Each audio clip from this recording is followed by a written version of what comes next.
Every time I would try to catch my horse, she would legitimately run away from me. She would pin her ears, she would brace herself, and then she would take off to the other side of the field.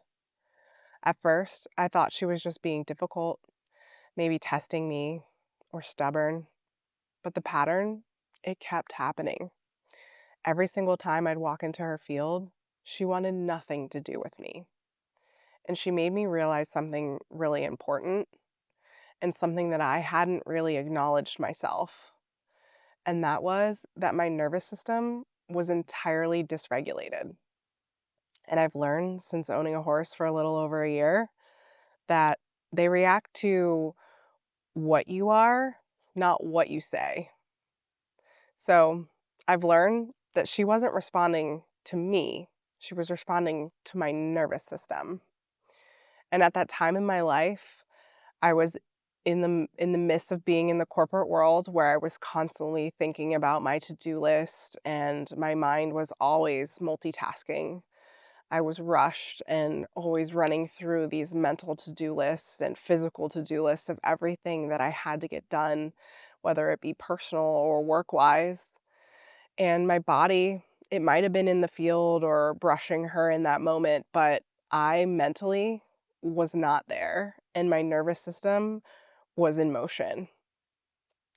And horses, they feel that. They feel that immediately.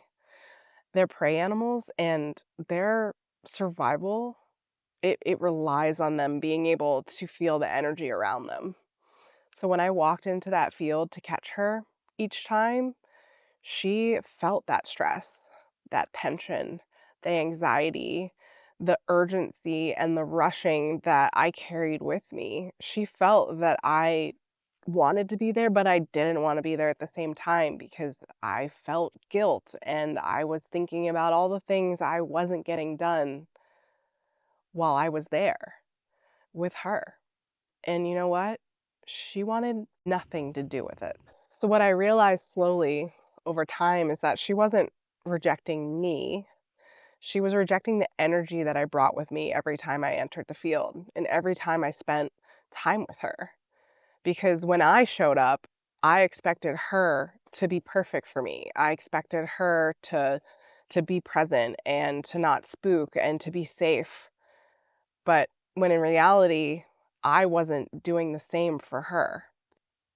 Once I understood this, something shifted. Instead of walking into her pasture thinking about all the things I wasn't getting done, I left it at the gate and I would pause before walking into the field. I would shake out my arms and legs. I would take a big, deep breath and I would relax into the present moment that I had with her. I would arrive. And something interesting happened when I finally did that. She stopped running away from me and she would walk towards me. Her ears would be up. She would be looking at me and curious, interested in what I had to bring. Did I have treats? Did I want to pet her? It's like I actually wanted to be there. I was I was I was physically and emotionally there for once for her. And the thing is, nothing about her changed. The change was me. My nervous system, it softened in that moment and in those moments. And that experience made me realize how often we move through our lives without ever fully arriving. We're not ever actually anywhere. We're always in motion. We're always mentally thinking about the past or the future. And we're thinking about the next meeting, the next deadline, the next kids' event, the next dinner reservation, or whatever it may be. Even at home when we're with our families or when we're grocery shopping, we're thinking about all the things that need to be watered at home, the piles of laundry, the dishes in the sink. We're thinking about tomorrow's travel or the kids' soccer game. And even when we're trying to do things that are to relax our nervous system, such as gardening, we're thinking about all the things we haven't planted yet and what we need to weed and how messy everything is and how unruly the garden beds are. We're always thinking about what's not done instead of being present and acknowledging and feeling that exact moment, that thing that you at one point wished for and dreamed for. Instead, we're rushed and we're overwhelmed and we're thinking about everything else. I've realized that we rarely allow ourselves to just be, to just live, to exist and enjoy moments. And especially if you come from a high performing corporate world where being busy is a sign of worthiness, a sign of value, speed becomes absolutely expected. Otherwise, you get left behind. You have to be looking around corners. You have to be solving problems before they even exist. Otherwise, you get overlooked. And that stillness, when it does happen, it feels uncomfortable, but your body, it keeps score of always being in motion and always constantly thinking about everything that you're not doing and not being present or centered in gratitude. And sometimes it takes that very simple thing in your life, such as my horse running away from me every time I entered the field, to realize just how much tension you carry with you each and every day. For me, this season of life after being laid off, it is creating an unexpected opportunity for me to heal my nervous system, to enjoy these little moments, and to rebuild that safety in myself that I've lost.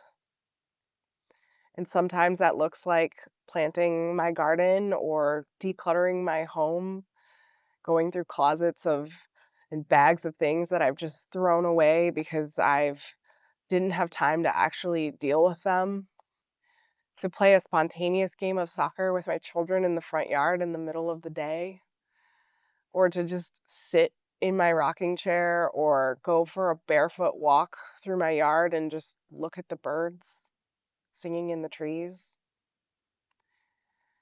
I'm so grateful that I have this time, this gift of time, because all of these things, they've technically been available to me this whole time, but I rarely had the nervous system capacity or the brain capacity to actually experience them, to fully embody and enjoy these little moments that really matter.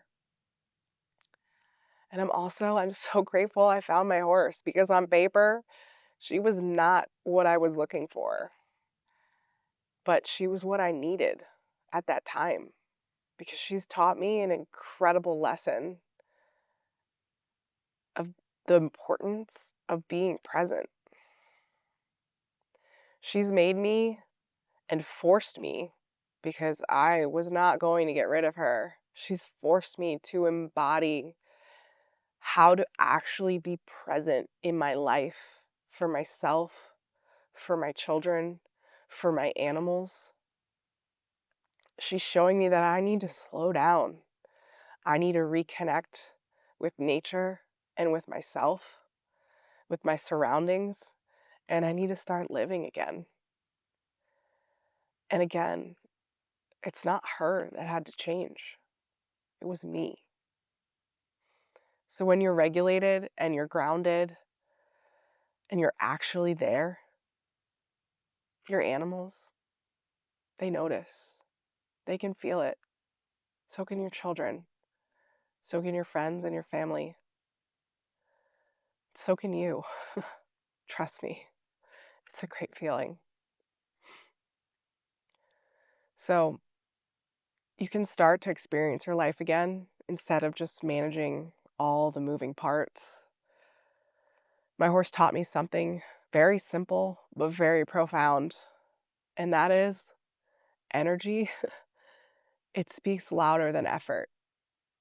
And you can try to force things, you can try to learn to arrive differently. And sometimes the biggest shifts in life, they don't come from doing more, from moving faster, from your output.